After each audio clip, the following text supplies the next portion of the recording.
Welcome to Supercharged by AI, a podcast by AI Portland. I am Megan Notarte, co-founder of AI Portland and partner at Cloud4. I'm joined by Nicole Moores, my AI Portland co-founder and product design manager at Driveway. Hey, Nicole. Hey. I am super stoked today because I managed to get one of my favorite developers to put aside time and talk to us about all he's doing in AI and teach us some things that we do not know. So would you, Nicole, welcome with me Juma Stevens, one of my favorite developers that I think I've worked with in my entire career. So welcome to our really cool podcast, Juma. Wow, that's so nice of you, Megan. Thank you. I'm happy to be here. I'm excited to talk about AI today with you all. Yeah, maybe you can start by telling us what your background is. You know, you've been a front-end developer. I'm familiar with that. But since the time we worked together, I don't actually know what you've been up to and how you kind of came into working with AI in your work. Yeah, that's exactly right. So for the last 7 years, I've been a software engineer, self-taught, proud of that. Primarily worked in e-commerce, and about 3 years ago, started being exposed to something mystical called GPT. I was on Reddit building a personal project with another Redditor, and they said that they had access to something called GPT in it. And at the time, it was like this AI thing, this research lab, and it was definitely spooky. He was suggesting that you could use amazing things with that. At the time, we were building this recipe app. And so he's like, wow, we were basically spending hours kind of going through different listings to compile recipes. And he's like, you can just pass a certain type of information to this GPT thing, and it can return a recipe for you. And at that time, it was like, wow, that could save us hours. That'd be huge. I eventually got access myself to the platform. GPT was released, ChatGPT was released. And then from there, I just had to start playing around with it for like hours. And that was the start to it. I mean, that's rad. I can definitely tell just by that story that you're a self-taught developer, right? Like the fact that you're on Reddit and have a Reddit friend and that you're just kind of working on this fun project, like that is totally what like a self-taught, self-learner, like curious explorer Scrappy does. explorer. I love it. Yeah. And that was my way to learn, was just by like starting to build projects with other people and getting exposed to that. It started bringing like curiosity. So like when ChatGPT came out, it was like, how does this work? I kind of saw the first step. So how are they getting to the second step? It is advantageous to be really curious about these things to explore. Because most people, their first sort of inkling is Chat GPT. It's like the first way that they're manipulating these models. You don't talk to many people that, unless they have like a big, long history in AI, you don't talk to many people who are playing around with two. Yeah, I didn't even realize that was a stage that people were integrating with it. Mm-hmm. Like Nicole said, we talk to a lot of people who have very long storied histories with AI. So we're going back to like big data and machine learning and robotics and things that have been going on for a very long time. But it's fascinating to hear that you got into it before we even had the Chat GPT layer that's allowing regular people to work with it too. Yeah, I did. And at the time, I admittedly was not very imaginative with it, right? Because it's like this new thing, and it was like interesting, but it wasn't that accurate with what its output would be and these sort of things. I kind of thought it's like, it's cool for some things, but I don't know how useful it is. So it took me as well to see something like ChatGPT to be like, oh, this is amazing. Yeah, it's really cool that you were diving in. And I like that you're coming to it with a curious mindset and also like willing to be inspired. You know, it's like people are very scared. Did you deal with that yourself of like, oh, wow, this is powerful. What does it mean for me and my job as a developer? Oh, yeah. So first off, I definitely say I'm always a student and especially in software engineering, it's like super humbling. The deeper you go, the larger you realize the surface area is, and that's the same way with AI. Maybe in the beginning, I felt like I started to know a lot. And then as I've gone deeper, it really opens up how much there is to still explore. And that's where I'm at. I'm definitely still exploring and learning after even 2 years. as far as the emotional like arcs to go through, I went through a lot Yeah. so far, right? So it was first amazing, and then it was so incredible that yeah, I was worried about things like my job security or like what would this mean for society? Like I would be talking to not very technical friends of mine, and they're in like teaching, they're in healthcare, and they're worried for their career and wondering what the implications are. Like we saw this for education, right? So like teachers and professors being challenged with this new helpful tool. And the conversation is like, is it cheating? Is it cheating to use this at work? Is it cheating to use this in school? Or is this a calculator?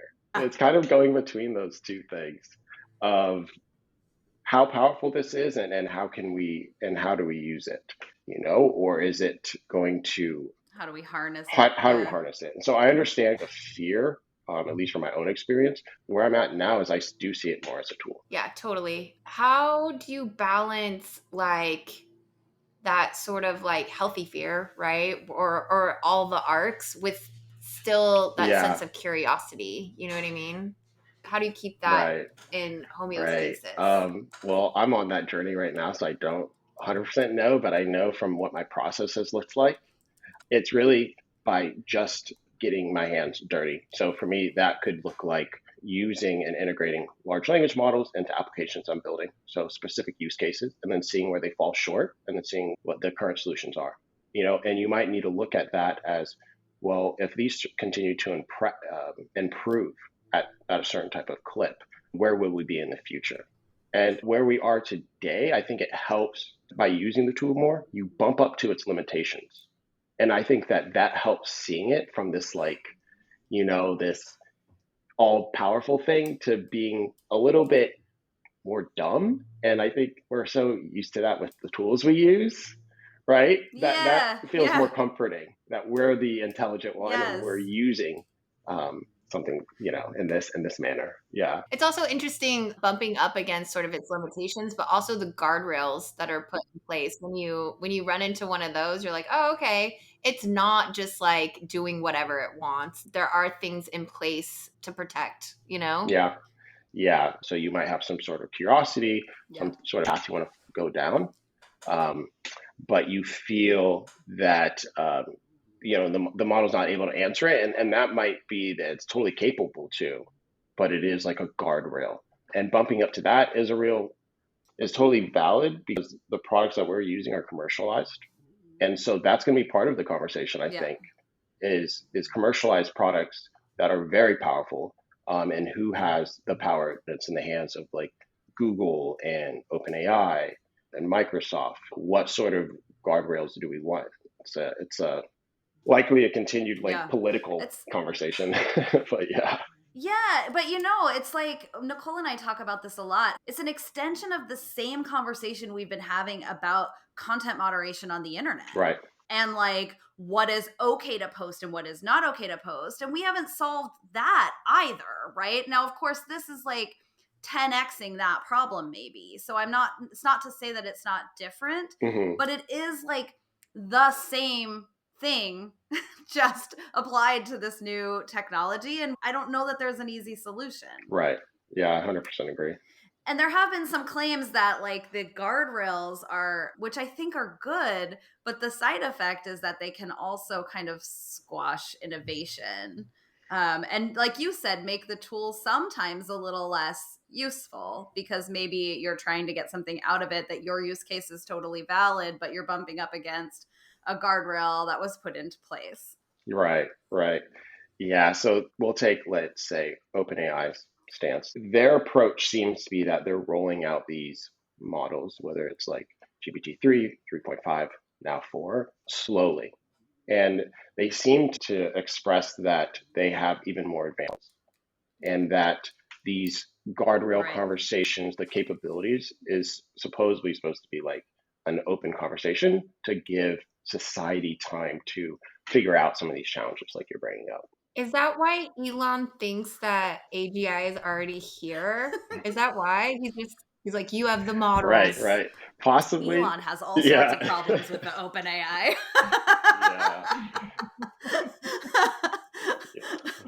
I mean, it's like our fourth episode fourth episode, and our first like mention of Elon Musk, which I feel like earns us some sort of gold star. Yeah.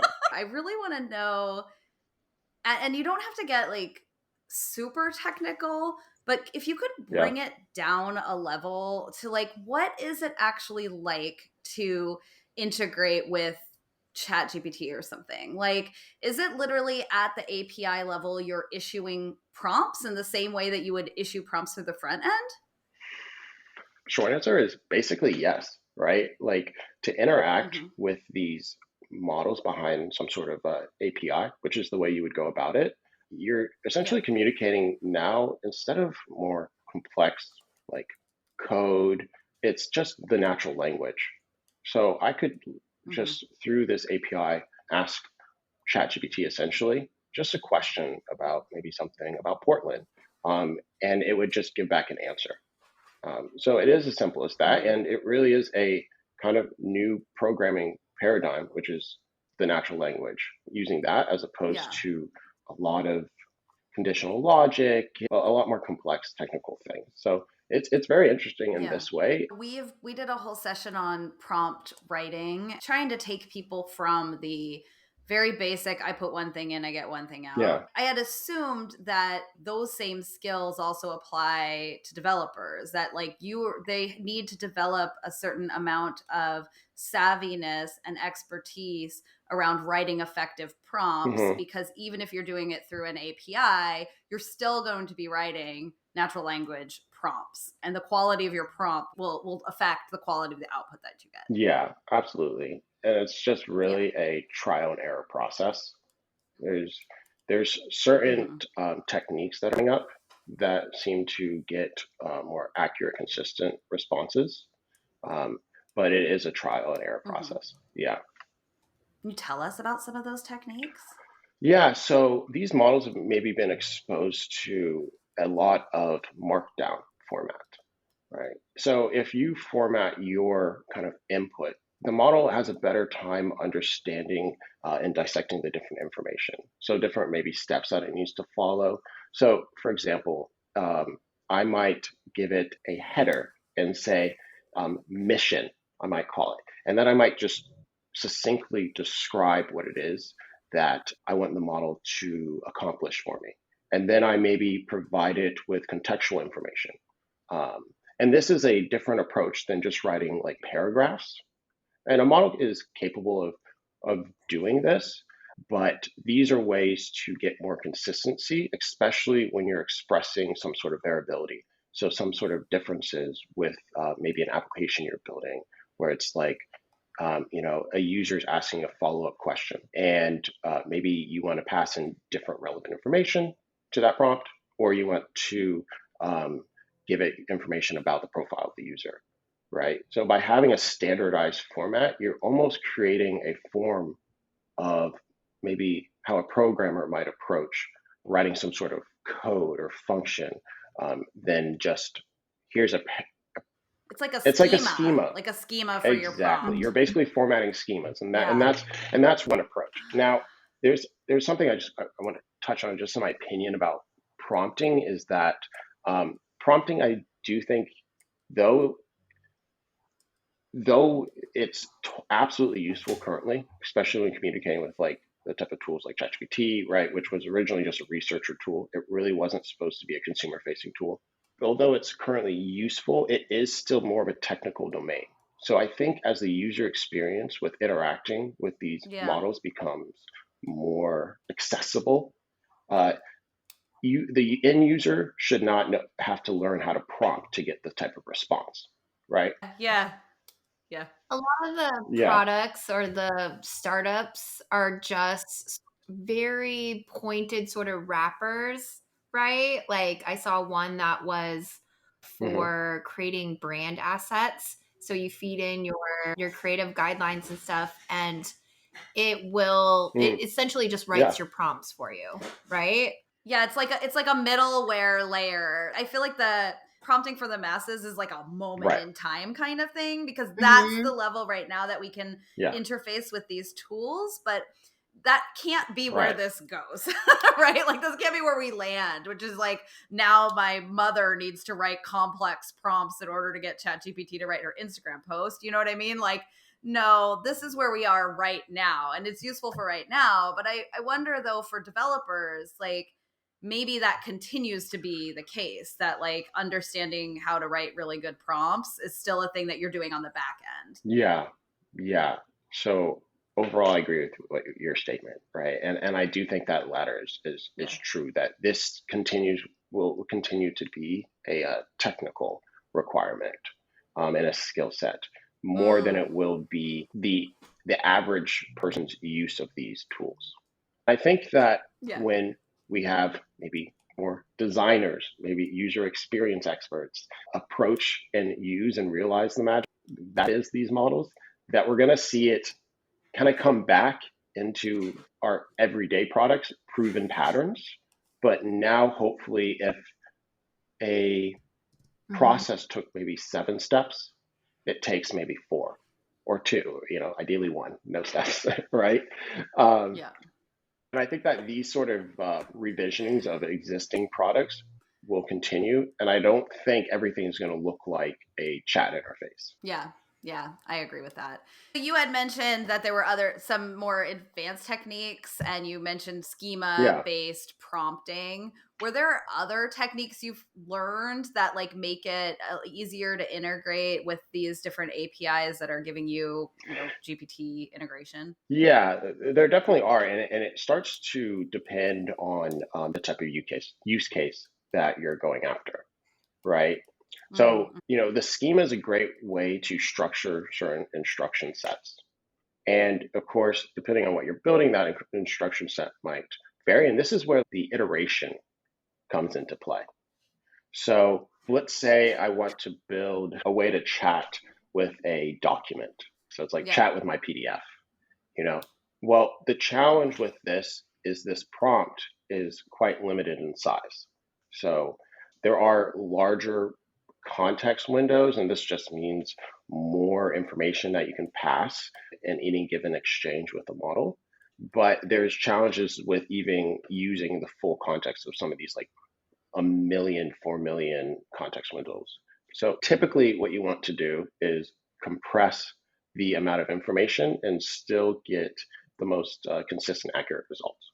So another maybe advice I would say is that the smaller the prompt, the better. So for costs and for consistency.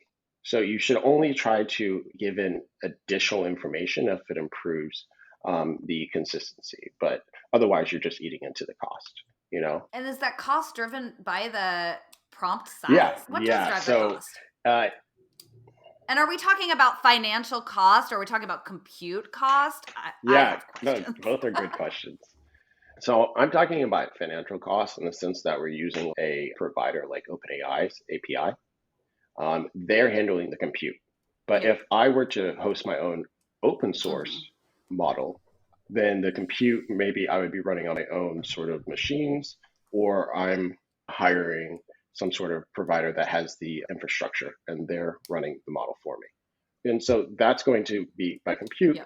and the compute is associated with the length of the input and the output. So those are the primary costs that when we're using like Okay. ChatGPT, OpenAI is paying the bill, they're footing the bill. So they're not exposing that to the end user because what are Yeah. tokens? Like I hardly know what tokens are, but that's how they're calculating the cost. And uh, I know maybe a little bit about tokens, but Yeah. it's basically like it's roughly like words, length of words, and characters. Not quite. But not quite, Exactly. and not Exactly. always. So Yeah. it's Yeah. what these costs are. It is definitely a point of confusion when you're building out these applications. But in general, the smaller the input and the output, the more affordable or less expensive it is. That's fascinating. I literally didn't know that. Nicole and I have been spending a lot of time on the creation of Yeah. content for AI Portland and creating this community and having conversations. And we don't always have a lot of time to dive in. Specifically, like me, my development skills are quite aged Mm. now. So, like, I'm so curious, but it's hard for me to get in and be like, okay, so what does this actually look like? So this is like really, really helpful. Really, really helpful. Wait, Megan, you don't hang out on Reddit anymore? Dude, I just learned, speaking of Reddit, we listen to Hard Fork. I always talk about you and me, Nicole, as like the royal we, but we do. We both listen to Hard Fork. And Hard Fork, they were talking about Reddit as being this like bastion of good content on the internet. Oh, And interesting. I like was shocked because I do reference Reddit, but I remember when Reddit was like the dumpster fire of the internet. So when I had heard that, I was like, oh, this has changed a lot. I didn't realize it. So no, I'm not hanging out on Reddit, but it sounds like I need to be. Like I should be there. Yeah, well, Reddit is interesting in a lot of ways. It is kind of like topic specific, and there's people who are diving deep on these sort of topics, especially the open source communities. So there are pockets of things that are interesting, but I think it's still fair to call Reddit a dumpster fire. Absolutely. In some ways, it's a Yeah. dumpster fire. I mean, Google is using Reddit in their search results, and I actually find it incredibly useful on the hmm search results page sometimes when they're pulling Reddit Yeah. threads. Yeah. Yeah. I was just curious to maybe like learn more about the use case that you're seeing interesting, and also like the community that you're seeing. Like, are people primarily interested in building with this technology and figuring out how it can help their maybe proficiency in their career? What's the type of interest that you're both seeing? Wow, way to turn the I tables on love us, this, Juma. Juma. I know, Yes. me too. So I have a few different levels of things that I'm seeing with, fellow designers. I don't think we're quite at the part where we're like, oh, AI can do my job as a UX designer because our jobs are solving complex problems, and it's just like Mm, not there yet. But there is the sense of I need to understand how to use it because it's going to be a mm, thing, right? So there's just, at least from my friends who are designers, there's a lot of curiosity similar to yourself, right? Like, what are some of the tasks of my job that I could be using AI to help me? I feel like there's some content generation that's tangential to product and UX design that folks are doing, but they are definitely making sure that if it's writing, that a writer reviews it, if it's visuals, that a brand designer is looking at it, or we're all sort of putting a critical lens on things before we just go off and use it. The community at large, I feel like, is sort of, a greater extension of that. mm, Megan? Yeah, I think we talk a lot about the fear to optimism continuum, that there's definitely, it feels like there's very strong contingencies on both sides, contingencies that are terrified and not necessarily terrified about this moment, but terrified about what this moment means for 5 years from now, and our society and our children and the environment and all those things. And then there's other people who yeah. don't care about that at all, and like are just only want this to be good, only envision this world where we're all creating art all the time, being very creative, and AI is allowing us to do that. And so I think we're trying to bring people to the center and have conversations about what is actually Mm, happening right now, what is actually helpful, how do things work. Because I think, like you said, when you come down from the headline, it's less scary because you see what the monster yeah. really is, and that its edges are not where the headline says the edges are. And that to me is empowering for people, because you're able, like you said, you're able to look at it and go like, oh, okay, this is cool. It's not going to replace me right now, though. Like, I still have, it makes a lot of mistakes, and here are the ways that it can help me do Right. my job, right? So I think people are getting there.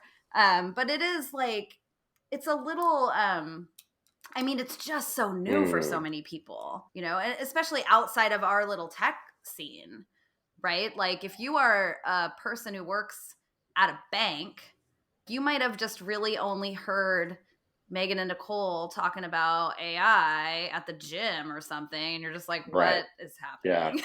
You know what I mean? Like, there's a lot of still a lot of people that don't have a lot of exposure. I was just going to say, I wonder from your perspective, because you asked about people building with Yeah. AI. I think like everyone's trying to figure out how they can build something with AI and not stopping to ask, is that something useful? And I've seen some companies just add AI onto their title, even though they have no AI in their product Yeah. whatsoever. And so I'm wondering if you're seeing that as well from like a development perspective. Yeah. Oh yeah. My kind of bubble is Twitter and Reddit. And what I'm seeing is that people are very excited to be kind of doing like hackathons and building all these new kind of AI products. I think is bringing a lot of people like back to these tech bubbles, like San Francisco. Um, I am seeing things like Intercom, Salesforce, all these other large companies introducing AI, Notion, introducing it as a way to like chat with your Mhm. documents and so on. And I think that, um, well, big companies who have shareholders, if there's so much kind of investment, um, like a crowd of investors who are excited about this space, I could see where it makes sense to slap AI onto what you do. Um, and then I think Yeah. there are areas Mhm. Raise where, some money. right, like saying I'm still current with this, big boom, which people are, Yep. saying are similar to like the early 2000s. And then there's other kind of platforms where they're introducing it. It probably does make more sense. So, you know, um, like maybe Notion, like maybe that is actually pretty useful for these players. So yeah, Yeah. As a Notion user, I can say that the AI features within Notion are incredibly right, yeah. That's useful. good to know. Great. We can tag Notion in this podcast for awareness. Juma, there's one really technical thing I was hoping you could explain to me. What exposed me to the fact that you're doing work in AI was like you had a LinkedIn post, you were talking about fine tuning an LLM versus like a RAG approach. Hmm.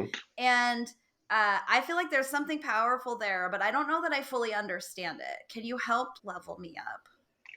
Yeah, so the post was basically about the term training. So we might often hear Mm-hmm. that word like, oh, well, I want to train a model with maybe my company documents. This is a technical difference, but like you likely don't want to train your model. Training would be referred to like two things. It'd be referred to kind of doing what OpenAI is doing, right? They create these large language models based on these input output pairs. And these models creates a neural network, which is just basically you put an input and it tries to Mm-hmm. understand the pattern to give you the output that you like based on all these input output pairs from all over the internet. And we're talking like in the Mm-hmm. billions, right? So you likely Right. don't have enough organized, labeled data to try to train a model and make it anywhere close to the complexities that these models are able to do. So maybe you mean I want to fine tune a model. Um, and typically that's likely Yep. not what you want to do either. Sorry to take you through these steps, but um, I'm on a right, journey right a little give now. and take. Um, because fine tuning a model is a great way to take one of these already trained models like that OpenAI provides and teach it to do a new thing. And you basically give it some additional input output pairs. So I say as input, hello, the output pair that I would expect is hi, how are you? Right? And you're teaching the model to do a new kind of thing by giving it these type of patterns for it to understand. And that's great if you want to improve the consistency or the accuracy of certain expectations you have in whatever type of program you're building. Now, So is that like a custom GPT? Like I created Megan GPT and I'm attempting to fine tune the model to sound more like me. now, custom GPT, are you talking about like on ChatGPT how you can create like these custom GPTs? Yes. Mm-hmm. Right. Yeah. So no. So these are basically the exposed model with some additional inputs you can add. So maybe that looks like giving it custom instructions, which is just basically you have a context window or a prompt, right? Like if we were interacting with the API Mm-hmm. ourselves, like they're not doing anything that magical besides having their API, and then they have like certain conditions in front of it. So in this prompt, this Mm-hmm. custom instructions that you'd say, oh, behave like yourself, and here are some certain characteristics. That's basically just appending this sort of information to a prompt. And I see. right. And Okay. that's different. And that's a good segue to the last step, which is that fine tuning is great for teaching you new things, how to do new things. And retrieval augmented generation, referred to as RAG, is useful to give the model access to information. And then it will use its billions of neurons that it got trained on to understand what that information is and what the type of question is that you're asking and give an answer based on that information, right? So there's a lot of advantages to that approach for a number of reasons. And I'll Mm-hmm. pause here because I know that's a lot of information. Can you, like, I understand the fine tuning. I understand how my Megan GPT is really just giving more context, so it replies in a certain Exactly. way. Can you give an example of like the retrieval augmented Yeah. Yeah. generation? Yeah. Rag. Yeah. You have a lot of company documents, right? And maybe it's so large that it wouldn't be efficient, it wouldn't be cost effective to pass all your documents to this like prompt every single time you have a question. There's likely a better way. And so what RAG basically is just doing like a lookup or search over your documents, trying to retrieve just specific information it would need based on the sort of like question you have, and then only include that information into the prompt, followed by your question that you have. And then the model will use this information to answer. So it is actually like a layer on top, Exactly. like a layer It's an before abstraction. you. I Yeah. get it. Yeah. So it's adding a I little bit of finally get magic. it. It appears as magic on top of basically what you really have is a prompt that you can fill in information into, and you get an answer back. The RAG layer, like that abstraction, is a code abstraction or Yeah, something like that. traditional Like, code. Yeah, it's okay. nothing to do with natural language, and well, it has a lot to do with natural Mm-hmm. language, but not in how you write it. That actually Yeah. makes a ton of Mhm. sense. I feel like I finally get it. I know. I did ask ChatGPT before this, like, Uh, explain drag to me like I'm a second grader, and it actually was a very complex answer. But now I know. How does Juma's answer compare to ChatGPT's answer? It was better. okay, Juma, you are better. Oh, Yeah. that's amazing. humans in the loop are important. I know. Right. Yeah, absolutely. Also, Juma was not talking to us like we were an eighth grader or whatever you put in there. That kind of helps I too. know. I know. No, and these are such good Thanks, questions Juma. because, like, I do try to create sort of write ups of my current understanding because it really shows me where I do not understand it. And I Yeah. talk about this so much to people around me who are not necessarily technical. Um, and Yeah. yeah, Yeah. well, hopefully I'm making sense to them. You are making sense. And the thing you touched on about how, like, one of the great ways of learning is trying to teach someone else and then realizing the holes that you have in your Mhm. understanding. Absolutely. That's pretty cool. Yeah. Nicole, do you have other questions for Juma? Mm-mm. No, No. I Look at don't. she's like, I feel like I learned so much. Juma, do you have other questions for us? Yeah, I'm curious to know where you both fall on how you see AI fitting in. You fall in the Yeah. total optimism, total in the fear in the middle, and however you interpret the question. Yeah. Yeah. I'll go first, Nicole. It's funny as I used to say I try to stay in the middle, but after talking to a woman who runs an AI governance group in Portland, and she admitted that she vacillates I also feel that way too. Like there are days where I see something and I'm like, oh my gosh, this is amazing. Like this is world changing. I'm so excited that this is happening. And then like it could be that same day or later the next day where I'm like, this is terrifying. Right? Like you see the latest deep fake, or you see the way that elections can be messed with and influenced, and all of those things that seem really, really scary. So I think I try to hold the center, to know that nothing is 100% good or 100% bad, and that we have to understand what's happening and try to harness and use it for the things that make us better at what we do. And it's really important for us to understand that and take that active role. Nicole, what would you say? I would say that it's really hard right now when you're sort of in it, in sort of like this constant rate of change, and it's really hard to have the perspective, an even keeled perspective. But I think like eventually we'll look back on this and be like, oh yeah, that's just a thing we use all the time now. And it's like in all our Yeah. stuff, and it will be very low drama. I think it's just like right now in this heightened sense of like, you know, either oh my God, great, or oh my God, bad, you Right. know? Yeah. Yeah. Yeah. I It's feel a like I'm very, absolutely it's a going very through weird that same time. process as well myself. Yeah. Yeah. It's great to hear that, actually, because I just think that people need to know that, like, it's okay to be on this journey and to sometimes be like, this is going to make me the best developer ever. And then 5 minutes later to be like, oh my gosh, this is terrifying.